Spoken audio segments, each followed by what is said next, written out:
Hello, fellow adventurers. We're going to talk about day 97 and 98, Nagasaki and Hiroshima, Japan, with our special guest narrator, Nik Noomen, my son. Thank you, Mom, for the intro. I truly appreciate it. And I'm happy to be able to be here with you guys to talk about Nagasaki and Hiroshima. A interesting thing about Nagasaki is that the port was actually a major vital trading hub for entering Japan. In 1571, Portuguese traders who were planning on going to China to trade wound up in Japan by accident due to a storm that had blown them off course.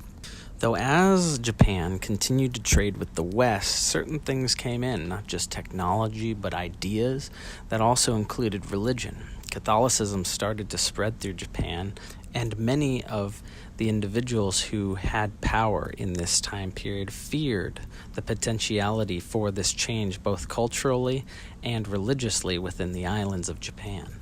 So, as they have in the past, they closed their country down to trade and various other individuals. By doing this, they created an area in Nagasaki and in several other ports that had a specific area or district for traders, Westerners as well as Chinese and other traders that they traded with, and they were forbidden to leave this area.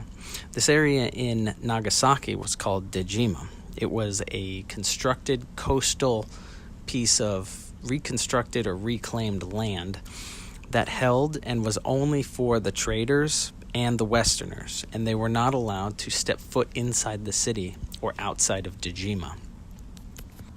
And in 1636, Japan actually kicked all foreign traders, specifically countries that believed in Catholicism, were actively proselytizing throughout the island chain of Japan.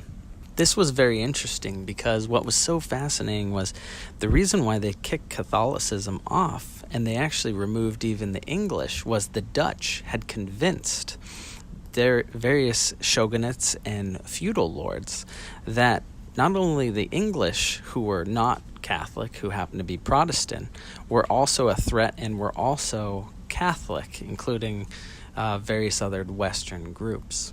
This left only the Dutch and the Chinese as the key trading port or partners that were allowed to stay in Dejima during the isolation periods. What Nagasaki is known for to us in the West is that it was the second city in the entire world to have had a nuclear weapon dropped on it. On August 9th, 1945, at 11:02 a.m., 500 meters above the center of Nagasaki City, Fat Man was the name that they gave to the plutonium bomb that exploded above Nagasaki that morning. It was the first bomb of its type, a plutonium-239 bomb. The reason why the bomb exploded so late in the day by comparison to the original bomb that dropped in Hiroshima was because it was actually directed from another city.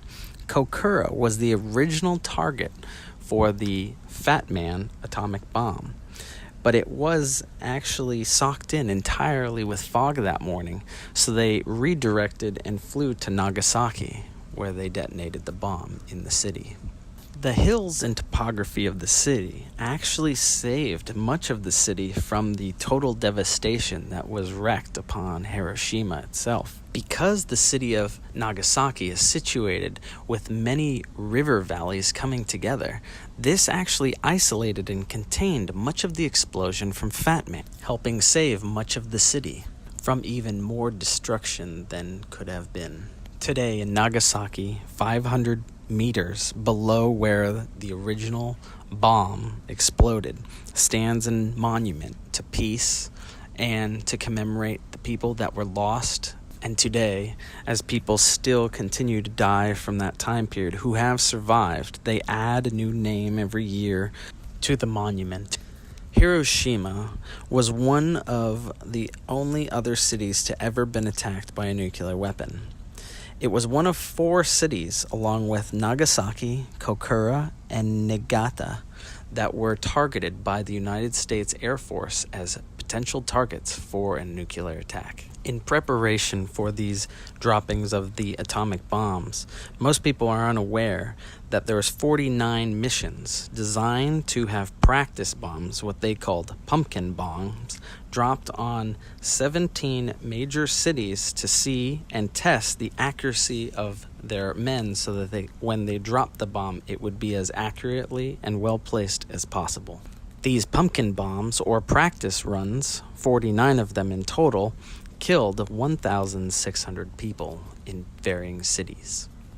On August 6, 1945, at 8:15 a.m., the clocks in Hiroshima City stopped working.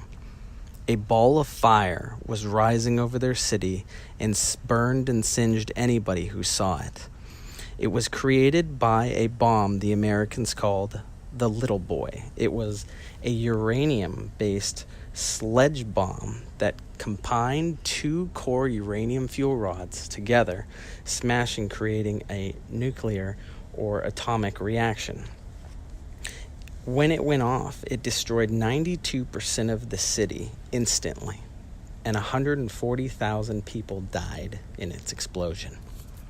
Henry Stinson wrote for MacArthur, the general in the Pacific, that the A-bomb would hopefully give his troops some rest so that the rest of Air Command would stop firebombing Japan. What many of us in the West don't realize is that we were dropping firebombs and massive raids onto the cities of Japan, flattening or burning them in the course of just days. The firebombing was so extensive and the burning was so hot that it was burning and melting people alive. The smell, they said, inside cockpits of American bombing teams was so strong that after the bombing run was done, not only did not everybody throw up, but they had to burn their uniforms because they couldn't get the smell out of their clothes. Today, in the Hiroshima Peace Park, exists a flame that the Japanese have ignited and have promised to the world that they will not extinguish until the day that atomic weaponry has been dismantled and shall never be used by mankind again in hate or anger. A living testament within Hiroshima is the atomic dome. It is a structure that housed museum pieces and art that came through the city for its citizens. It's one of the only structures that still stood partially after the bombing of the atomic bomb in Hiroshima. But more interesting that is the amount of conflict that this building has had over many years. Many people have desired nothing more than to tear it down because it's a reminder of old bad times when they suffered and that they fought maybe meaninglessly. Though many still want this structure, the A-bomb dome, to continue to be there as a memory of what can happen when we forget to love one another and fight.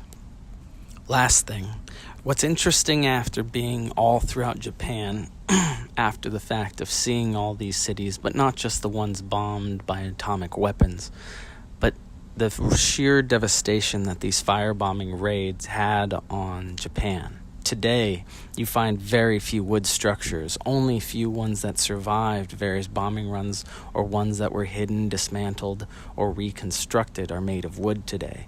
Everything else is entirely made of ceramic, concrete, and things and materials that do not easily burn. I hope you've all enjoyed my talk about Nagasaki and Hiroshima, with even the issues that might be upsetting.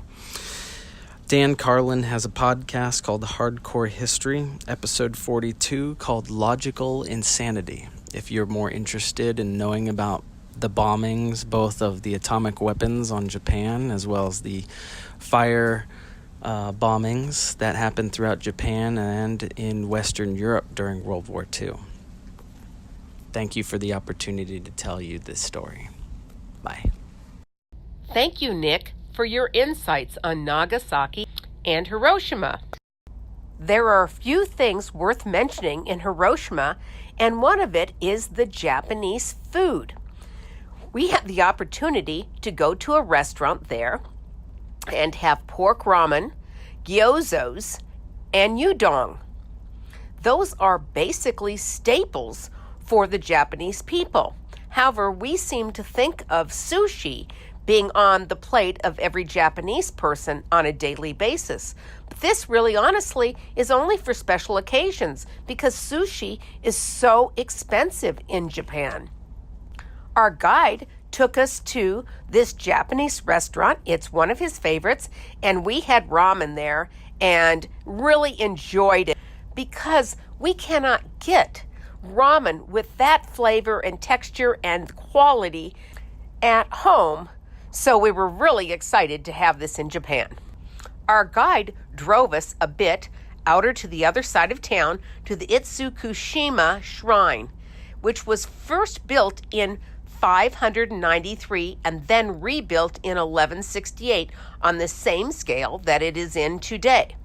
What is interesting is these shrines are all painted in orange like we saw in Kobe. And this shrine was built over the water. And I'm a little disappointed for you because some of the pictures we have show the tide out fairly far, and so you don't get the beauty of the water underneath all of these structures. In fact, there are 280 meters of spans with 20 buildings in this large shrine. Oh, and yes, it is a designated UNESCO World Heritage Site that was designated in 1996. The island that this shrine is on is called Miyajima, and it has been worshipped as a divine island since ancient times. This is why the shrine was built on the seashore where the tide ebbs and flows, as I chatted about. There are pagodas, temples, and storage, of course, for sake. And like other temples and shrines, yes, you can buy prayer plaques and write down your wishes and your dreams and your prayers in believing that they will come true. There is also an area where there is water with these cups where you can pick up the water to wash your hands to cleanse yourself. The water itself is also drinkable. And you will see people using this to clean themselves before they go into the temple grounds. This completes our day in Hiroshima. Our next port will be Kobe, Japan, and we will be going to Kyoto, Kobe, and Osaka for our next adventure. In closing, my wish for you is that you will love abundantly, protect your health, and be adventurous for life. You are beautiful. Let your light shine. Aloha.